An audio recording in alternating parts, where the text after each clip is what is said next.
तर सध्या आपण कळंब शहरातील छत्रपती शिवाजी महाराजांच्या अगदी पुतळ्याच्या समोरती आणि शहराचं केंद्रबिंदू मध्यवर्ती ठिकाण असलेल्या शिवाजी महाराज चौकाच्या परिसरात आहोत। या ठिकाणी आपण पाहू शकता छत्रपती संभाजीराजे शॉपिंग सेंटर आहे।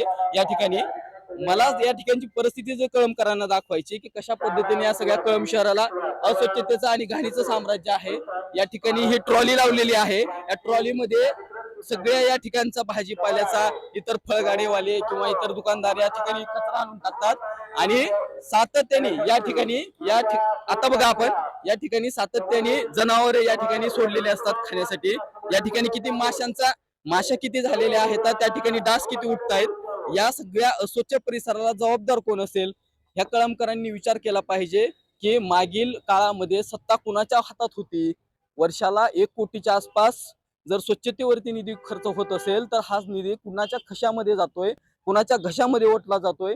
या सगळ्या पुढाऱ्यांना ही जाब विचारणं देखील कळंबकरांनी आता विचारला पाहिजे। निवडणुकीचा काळ आहे, सगळेच पुढारी सगळेच पक्ष म्हणतायत की आम्ही स्वच्छता करू, आम्ही हे करू, आम्ही ते करू। स्वच्छतेच्या विषयावर अनेक लोकांनी जाहीरनाम्यामध्ये देखील अनेक विषय टाकलेले आहेत। मात्र मला विचारायचंय की छत्रपती शिवाजी महाराजांच्या पुतळ्यासमोरचं मध्यवर्ती शहराचं केंद्रबिंदू असलेल्या ठिकाणचा जर परिसर अशा पद्धतीने स्वच्छ असेल तर मला एकंदरीत या सगळ्या पुढाऱ्यांना विचारायचंय की तुम्ही मागच्या 10 वर्षात, 15 वर्षात, 20 वर्षात, 50 वर्षात काय केलं नेमकं? आणि प्रत्येक वर्षाला हा जो 1 कोटीच्या आसपास जो निधी खर्च केला जातो ना, हा कुणासाठी खर्च केला जातोय आणि तो कुठं खर्च केला जातोय? कारण एकंदरीत शहराच्या मध्यवर्ती ठिकाणीच जर अशा पद्धतीच्या अवस्था आहेत, ही ट्रॉली कुणाची आहे, काय आहे, कशासाठी या ठिकाणी उभा केली, कित्येक दिवसांपासून या ठिकाणी कित्येक महिन्यापासून उभा केले।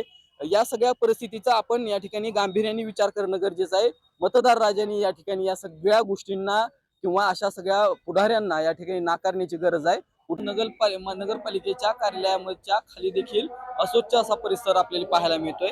सध्या आपण कळंब शहरातील या सुनील मार्केट म्हणजे छत्रपती शिवाजी महाराज संकुल या ठिकाणी आलेलो होतो। याच्यावरती जर आपण पाहिलं ना हे आहे नगर परिषदेचं मुख्य कार्यालय। या ठिकाणी काम चालतं। या ठिकाणची जर परिस्थिती पाहिली ना आपण आज तरी थोडंसं बरं आहे, मात्र या ठिकाणची जर परिस्थिती पाहिली तर अक्षरशः या ठिकाणी या सगळ्या परिसराला डम्पिंग ग्राउंडचं स्वरूप आलेलं आहे। इथले काही कचरा आहे आणि आपण या ठिकाणी नगरपालिकेकडे जातोय। या नगरपालिकेची जी काही पायऱ्यांची अवस्था आहे किंवा पायऱ्यांवर एकंदरीत स्वच्छता आहे का, ती सुद्धा अतिशय घाण अशा पद्धतीने या ठिकाणी सगळं परिसर झालेला पाहायला मिळतोय।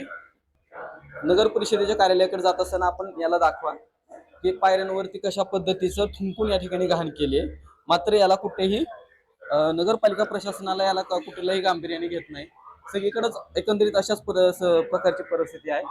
नगर परिषदेकडे आपण वरी जर गेलं ना तरी देखील हीच परिस्थिती आहे। एकंदरीतच परिस्थिती पाहिली ना तर शहरामध्ये विकासाच्या गप्पा मारल्या जात आहेत। शहर स्वच्छ करू, स्वच्छतावर भर देऊ, ह्या सगळ्या गोष्टी बोलल्या जात आहेत। ज्या सत्ताधाऱ्यांनी या ठिकाणी नगरपालिका लढवली, नगराध्यक्ष झाले, उपनगराध्यक्ष झाले, त्याचबरोबर नगरसेवक झाले, या सगळ्यांचं दायित्व नव्हतं का की आपला कळंब शहर हे कशा पद्धतीने स्वच्छ ठेवायचं? या सगळ्यांना तर हे सगळे आता गप्पा मारतायत। मात्र एकंदरीत शहराची जर परिस्थिती पाहिली ना अक्षरशः डम्पिंग ग्राउंडचं या ठिकाणी स्वरूप या सगळ्या कळंब शहराला आलंय। स्वच्छतेची जबाबदारी किंवा स्वच्छता करून घ्यायची जबाबदारी कुणाची आहे ही एकंदरीत या ठिकाणी मला वाटतं की ही सगळ्या सुजाण कळंबकरांनी आणि मतदार राजांनी देखील विचार करावा की आपल्या कळंब शहराला डम्पिंग ग्राउंडचं स्वरूप या ठिकाणी या राजकारण्यांमुळे मिळालं, या सगळ्या मलिदा खाऊ पुढाऱ्यांमुळे मिळालं। आज कुठेतरी वेळ आली आहे अशा पुढाऱ्यांना या ठिकाणी योग्य जागा दाखवणं आणि कळंबचं जे काही हित पाहल, कळंबला स्वच्छ करण्याचा जो निर्धार करेल किंवा कळंब कोण स्वच्छ करू शकतो अशा उमेदवारांना आपण या ठिकाणी मतदान केलं पाहिजे।